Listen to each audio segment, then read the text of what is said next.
ہم اپنی طرف سے کسی کے اوپر کوئی الزام نہیں لگا رہے. یہ کتابیں مارکیٹ میں موجود ہیں. یا میرے پاس ایک کتاب ہے، اس کا نام ہے مقالات سواتی. جناب عبدالحمید سواتی صاحب یہاں گجرانوالہ میں یا گکھر میں کہیں رہتے ہیں، دیوبندیوں کے بڑے علماء میں سے ہیں، اور یہ مقالات سواتی ان کی کتاب مارکیٹ میں موجود ہے. یہ پہلی جلد ہے. اس پہلی جلد میں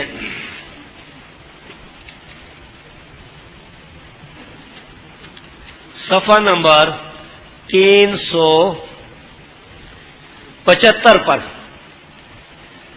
یہ چونکہ عبارتیں ہیں ان کی، اور میں کوشش کر رہا ہوں کہ آپ بھائیوں کو سمجھ آ جائے،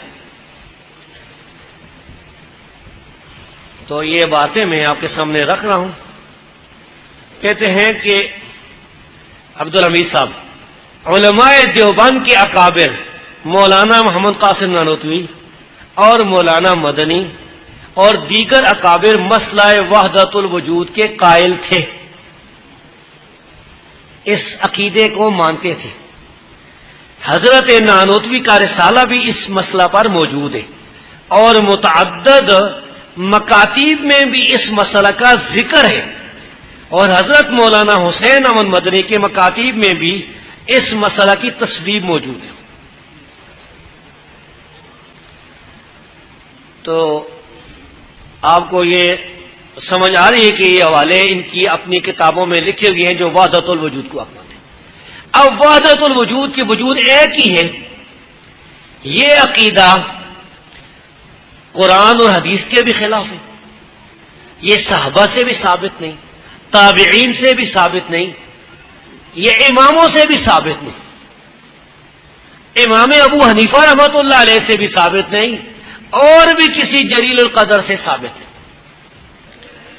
اب اس عقیدے کی ایک مثال میں آپ کے سامنے بیان کرتا ہوں.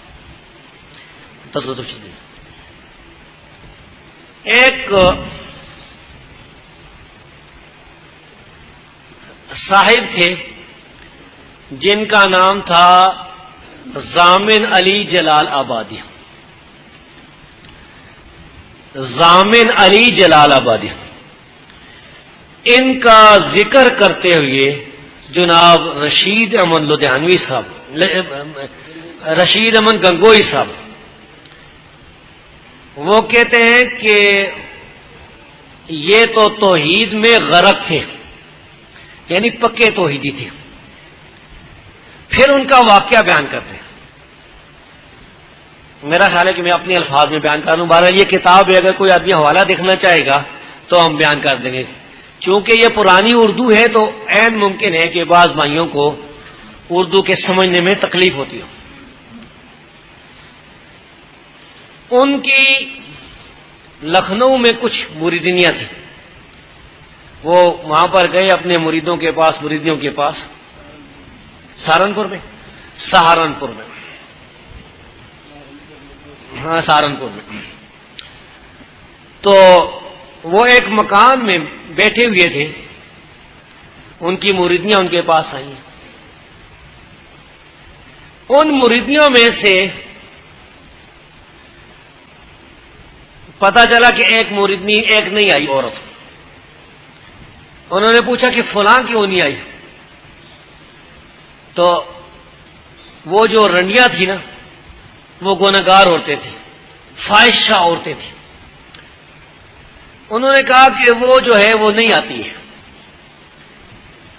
وہ شرم کرتی ہے، وہ کہتی ہے کہ میں گنہگار عورت ہوں، میں کالے منہ والی عورت اتنے نیک آدمی کے پاس کس طرح جاؤں گی؟ اتنا بزرگ، اتنا متقی، اس کے سامنے میں ایک گندی عورت، ایک رنڈی، وہ کہتی ہے کہ میں کس طرح جاؤں گی؟ تو پیر صاحب نے کہا کہ ان کو لے کے آئی. ضرور لے کے عورتوں کو بھیجا، اس کو لے کر آ گئی. جب وہ آ گئی تو آپ آگے الفاظ سنیں. میاں صاحب بولے، بھی تم کیوں نہیں آئی تھی؟ یعنی جب اور عورتیں آ گئی تو تم کیوں نہیں تشریف لائیں؟ میرے پاس تم کیوں نہیں آئیں؟ تو کہنے لگی حضرت روح سیاہی کی وجہ سے زیارت کو آتی ہوئی شرم آتی ہوں، گناہگار عورت ہوں، گندی عورت ہوں، آپ سے شرم آتا ہے، میں کس طرح ہوں؟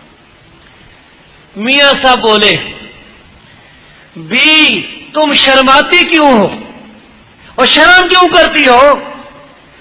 کرنے والا کون اور کرانے والا کون؟ وہ تو وہی ہے، یعنی صاف لکھا ہو یہاں پر کتابیں، زنا کرنے والا کرانے والا کون؟ وہی، یعنی معاذ اللہ ہے۔ رنڈی یہ سن کر آگ ہو گئی، غصہ ہو گئی، اسے بڑا غصہ آیا، اس فاحشہ عورت کو، اس زانیہ عورت رنڈی کو غصہ آیا اور خفا ہو کر کہا لا حول ولا قوہ۔ وہ شیطان کو بھگانے کے لیے جو الفاظ پڑھے جاتے ہیں وہ پڑھے، کہا اگرچہ میرے روح سیاہ اور گناہگار ہوں، وہ کہنے لگی وہ لونڈی، اگرچہ میں کالے منہ والی گناہگار عورت ہوں مگر ایسے پیر کے منہ پر پیشاب بھی نہیں کرتی۔ یعنی جو کہتا ہے کہ کرنے والا کون کرانے والا کون وہ تو وہی ہے۔ یہ وحدت الوجود کا بنیادی عقیدہ یہی ہے کہ اللہ اور مخلوق میں کوئی فرق نہیں، سب اللہ ہے، جو نظر آتا ہے بس جدھر دیکھیں گے وہی ہے۔ یہ ہے قرآن کریم کی آیت سے ٹکراؤ۔ اللہ فرماتا ہے وَجَعَلُوا لَهُ مِنْ عِبَادِهِ جُزْءًا، بلکہ انہوں نے تو بندوں کو جز نہیں بنایا، بندوں کو ہی رب بنا لیا۔ وہ جو ہے آگے لکھا ہے میاں صاحب تو شرمندہ ہو کر سرنگوں رہ گئے اور وہ اٹھ کر چل دی۔ اور اس آدمی کے بارے میں رشید احمد گنگوئی صاحب مسکرا کر ارشاد فرمایا کہ ضامن علی جلال آبادی تو توحید میں ہی غرق تھے۔ توحید، یہ کیسی توحید ہے بھائی؟ توحید جو ہمیں قرآن بتاتا ہے، نبی صلی اللہ علیہ وسلم کی حدیث سے جو توحید ہمیں ملتی ہے اس سے تو یہ ثابت ہوتا ہے کہ اللہ کے سوا کوئی بھی مشکل کشا نہیں، کوئی حاجت روا نہیں۔ امام نسائی کی السنن الکبریٰ میں عمل الیوم واللیلہ میں ایک صحیح روایت ہے کہ کسی نے کہا نبی صلی اللہ علیہ وسلم کو ما شاء اللہ و شئت یا ما شاء اللہ و شاء محمد، جو اللہ چاہے، جو آپ چاہے، جو اللہ چاہے، جو اللہ کا رسول چاہے۔ یہ لوگ آج کل بھی کرتے ہیں بات ہی، یعنی جو اللہ اور رسول چاہے بس وہی ہوگا۔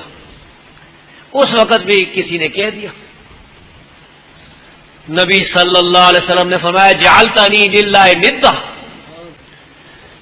اے انسان تو نے مجھے اللہ کا شریک بنا دیا ہے۔ قل ما شاء اللہ وحدہ، کہ جو صرف ایک اللہ چاہے، اس کائنات میں جو ہو رہا ہے صرف ایک اللہ جو چاہتا ہے وہی ہوتا ہے، وہی پیدا کرتا ہے، وہی مارتا ہے، وہی رزق دیتا ہے، وہی رزق روک لیتا ہے، وہی بیماری لاتا ہے، وہی بیماری اٹھاتا ہے، وہی مشکل کشا ہے، وہی حاجت روا ہے، وہی فریاد رس ہے، وہی غریب نواز، وہی داتا۔ اور ادھر وہ کہتے ہیں کرنے والا کون کرانے والا کون؟